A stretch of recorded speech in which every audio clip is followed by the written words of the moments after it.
Simak dulu cerita berikut ini ya.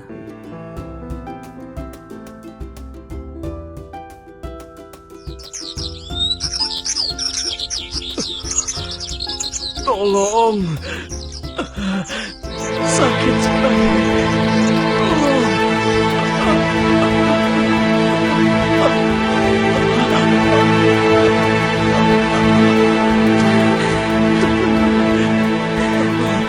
Apa yang kau rasakan, suamiku?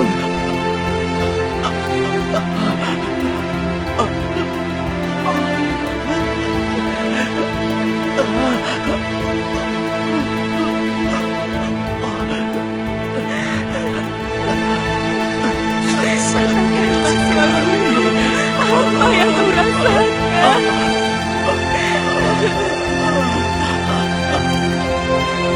Oh ya Allah, apa yang terjadi dengannya? Ayah, ibu, cepatlah ke sini. Keadaan Alkoma sepertinya semakin gawat. Iya, sudah lebih dari 3 hari dia dalam keadaan sekarat. Apa yang harus kita lakukan sekarang? Aku tidak tahu. Aku juga merasa bingung. Kakak, cepatlah kemari. Lihat itu, siapa yang datang? Oh, itu ayah mertua Alkoma. Assalamualaikum. Waalaikumsalam. Bagaimana keadaan saudaramu Alkoma?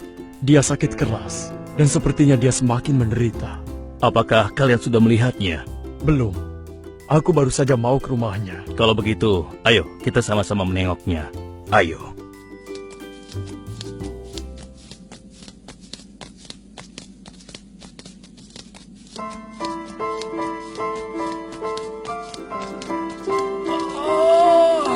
Ayah, ibu, Sakit. Assalamualaikum.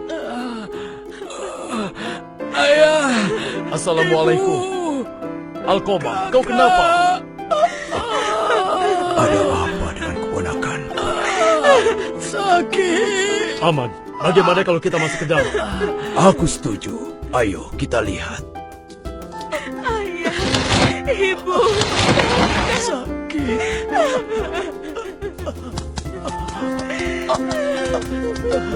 Tolong.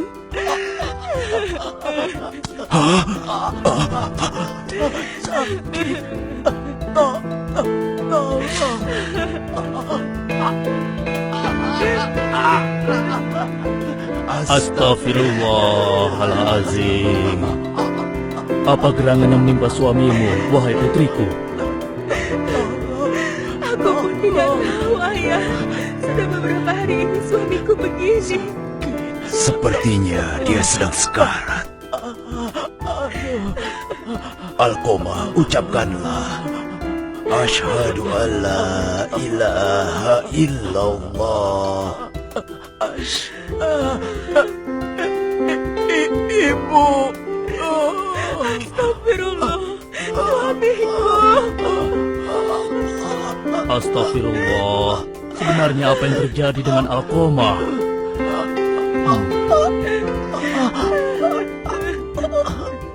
Apakah kau sudah menyampaikan hal ini kepada Rasulullah? Belum, ayah. Bagaimana kalau salah seorang di antara kita pergi ke rumah Rasulullah? Mudah-mudahan saja beliau bisa membantu kita. Baiklah, aku saja yang pergi.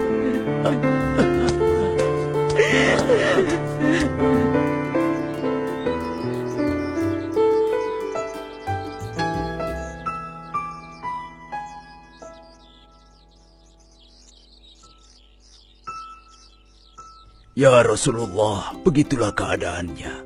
Apa yang harus kami lakukan? Apakah ibunya masih hidup? Masih, tapi sejak Alkoma sakit, ibunya belum pernah menjenguknya. Mungkin ibunya sedang marah pada Alkoma. Rasulullah meminta engkau agar membawa ibu Alkomah kemari. Baik ya Rasulullah, aku pergi sekarang. Assalamualaikum. Waalaikumsalam.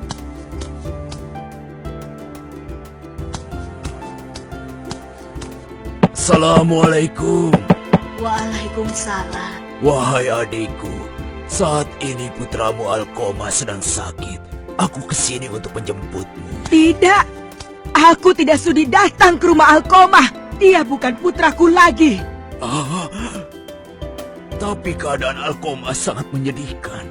Dia tengah sekarat. Apa kau tidak kasihan? Aku tidak peduli, sebagaimana ia tidak kasihan dan peduli padaku.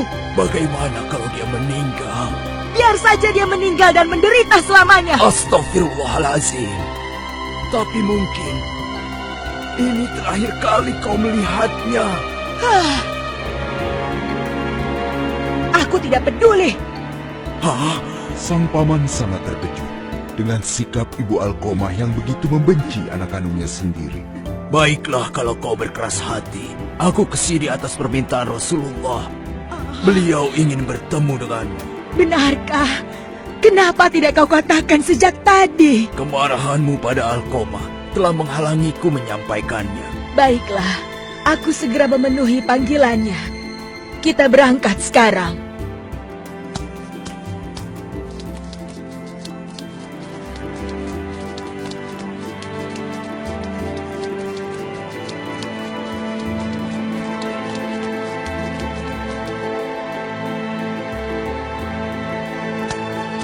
Ada apa ya Rasulullah sampai memanggilku kemari? Wahai Ibu Alkomah yang mulia, Rasulullah ingin mengetahui kenapa engkau sampai demikian membenci Alkomah. Anak itu sudah menyakiti hatiku ya Rasulullah. Aku tidak bisa memaafkannya. Hal apa yang telah dia lakukan? Bukankah dia seorang yang soleh? Sebenarnya Alkomah sayang pada orang tuanya. Namun itu semua berubah sejak dia menikah. Dia terlalu memperhatikan istrinya, sementara aku, ibunya, diabaikannya begitu saja. Assalamualaikum. Assalamualaikum. Waalaikumsalam. Alkomah putraku, bagaimana kabarmu nak? Alhamdulillah baik, Bu. Syukurlah. Begini, Bu. Aku kemari membawa sesuatu untuk Ibu. Mungkin saja Ibu berkenan untuk menerimanya. Oh iya, apa itu nak? Ini, Bu. Subhanallah, indah sekali pakaian ini. Terima kasih Alkomah. Terima kasih banyak putraku. Baju indah ini pasti mahal sekali harganya. Iya, Bu. Tapi maaf, Bu. Saya keliru. Baju untuk Ibu bukan yang itu, Bu. Tapi yang ini, Bu. Ini. Kalau baju yang tadi itu untuk istriku, Bu.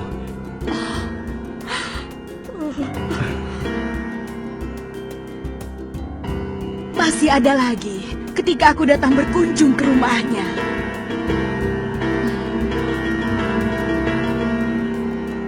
Assalamualaikum. Waalaikumsalam. Ibu. Silakan masuk.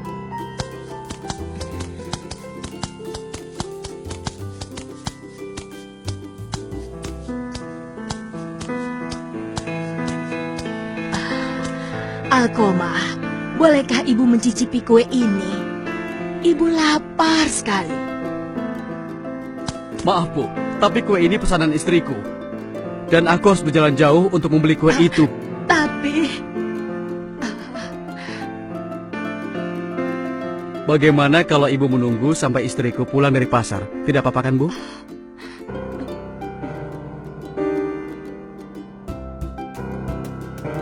terakhir aku pernah mengutus orang untuk memberikan pesan kepada Alkomah. Ini ada surat dari ibumu. Alkomah, hari ini ibu tidak punya sesuatu yang bisa ibu makan. Bisakah kau membantu ibu? Titipkanlah lewat orang yang mengantar surat ini. Wahai utusan ibuku, tolong katakan kepada beliau, uang yang aku punya hanya cukup untuk makan keluargaku beberapa hari saja. Aku khawatir istriku akan marah jika uang ini berkurang. Tapi Begini saja.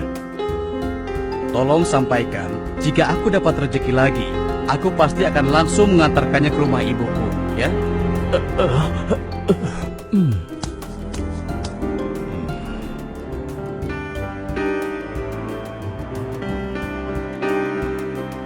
kalau begitu baiklah, Rasulullah sudah mendengar semuanya.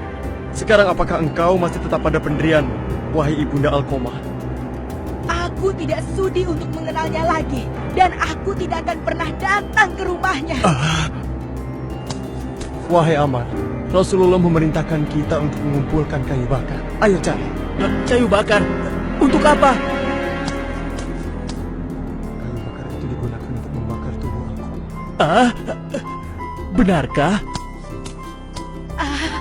Untuk apa kayu bakar itu? Kayu bakar. Untuk membakar anakmu, Alqomah. Mengapa ya Rasulullah? Mengapa dia hendak dibakar? Ya, agar dia merasakan panasnya api dunia saja daripada panasnya api neraka. Dan itu insya Allah akan lebih baik baginya. Tidak adakah cara lain? Itu yang terbaik. Apa ibu ada pertanyaan lagi? Bagaimana wahai ibu? Kami akan berangkat membakarnya. Apakah engkau mau ikut menyaksikannya?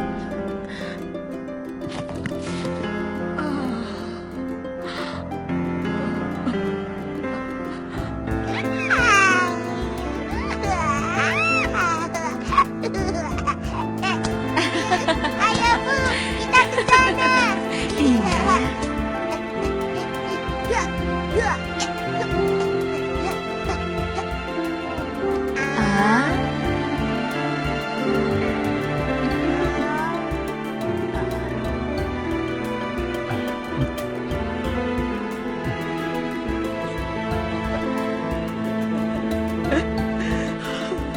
Ayo kita pergi, Ammar. Kita harus segera melaksanakan perintah Rasulullah untuk mencari kayu bakar. Ayo. Saksikanlah ya Allah, yang di langit dan Rasul yang di bumi, serta semua yang hadir di sini. Sungguh aku telah meridhoi dan memaafkan Alqomah. Alhamdulillah. Bilal, ayo sekarang kita ke rumah Alqomah. Ayo. Aku ikut.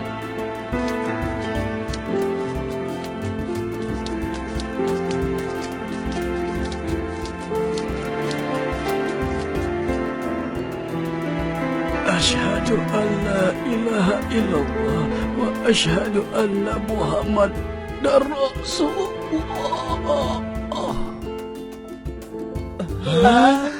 Inna lillahi wa inna ilaihi raji'un.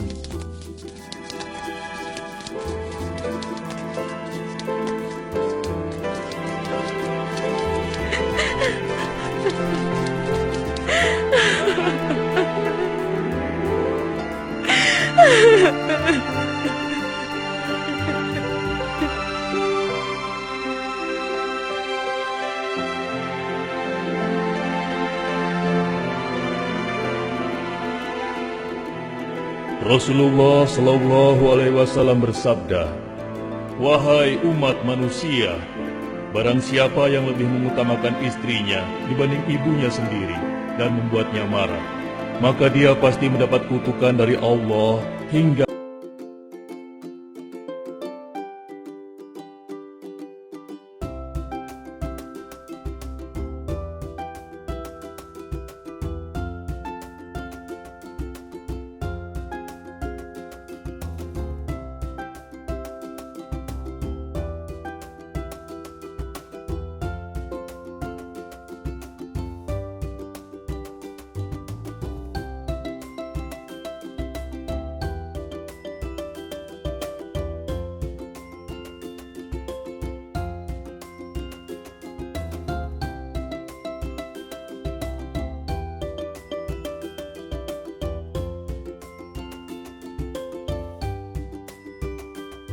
Assalamualaikum warahmatullahi wabarakatuh.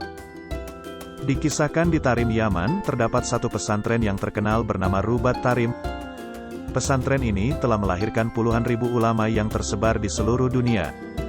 Di sana para santri diajarkan berbagai macam ilmu, khususnya spesifikasi ilmu fikih sebagai keunggulannya.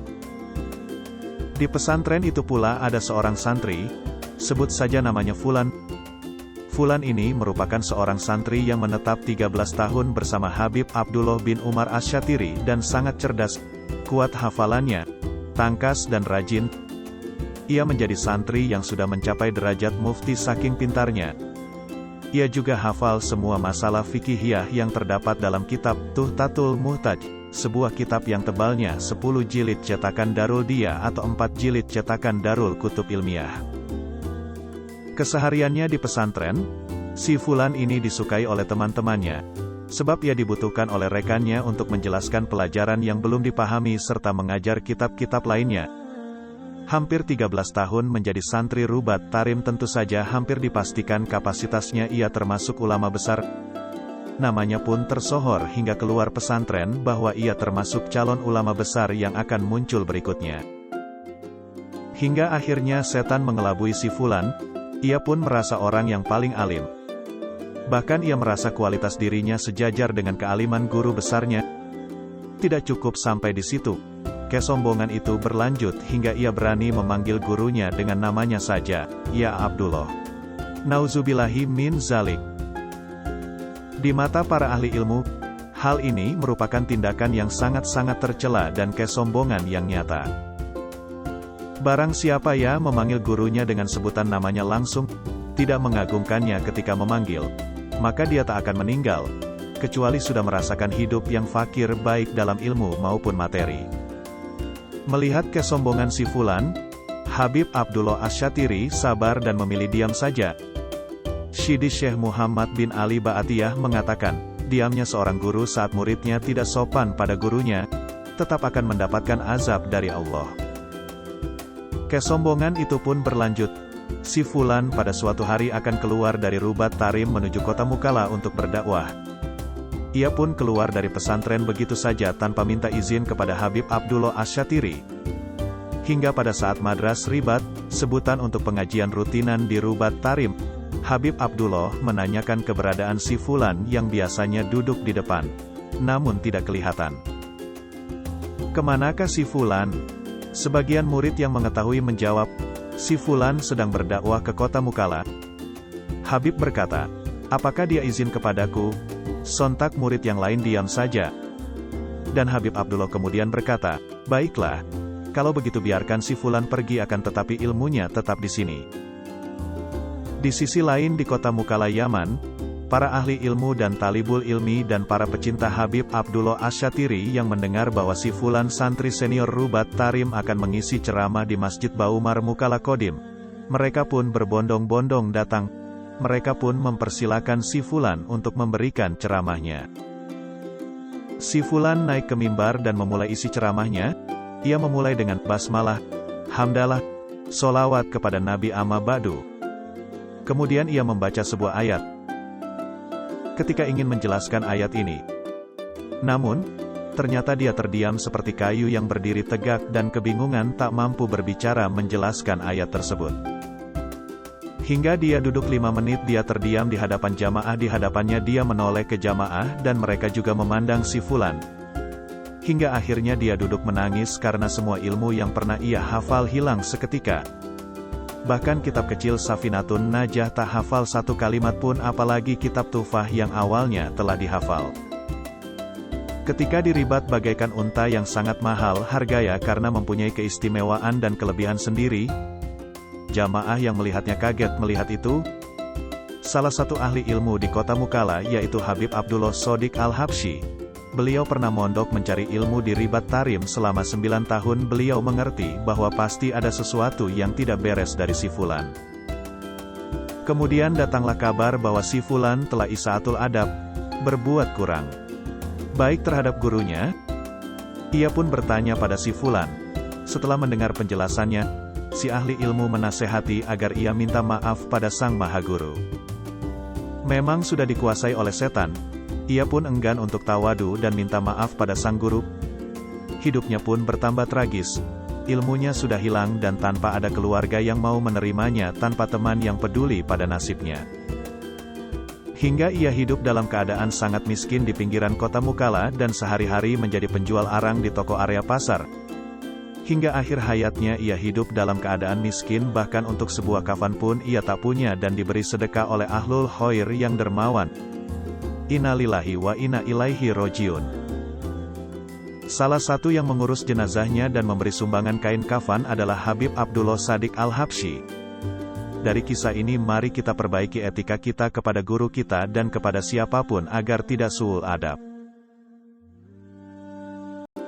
Imam An-Nawawi berkata, seyogyanya bagi seorang pelajar tawadu, rendah hati kepada gurunya, dan menjaga tata krama ketika bersamanya, meskipun gurunya itu lebih muda, tidak begitu terkenal, nasabnya lebih rendah dan mungkin kesalehannya kalah dengan muridnya. Dengan tawadu, rendah hati, niscaya ilmu akan ia dapatkan. Habib Abdullah bin Alawi Al-Haddad berkata, yang paling berbahaya bagi seorang murid adalah berubahnya hati guru kepada muridnya, dari yang semula ridho menjadi murka. Andai saja semua guru dari timur dan barat berkumpul untuk memperbaiki keadaan si murid itu, maka mereka tidak akan mampu kecuali gurunya itu telah ridho kepadanya. Perkataan-perkataan di atas sebagai bahan renungan bagi kita semua yang notabene masih berstatus murid. Jika kebetulan kita sebagai guru, maka jangan sekali-kali kita berharap untuk dihormati. Subhanallah, semoga yang sekarang membagikan tausiah ini, semua dosanya diampuni Allah, diangkat derajatnya, dimudahkan rezekinya, dikabulkan segala hajatnya, dan mendapatkan jodoh yang setia, serta anak yang soleh dan solehah, sehingga bisa masuk surga melalui pintu mana saja. Amin, amin, ya robbal alamin.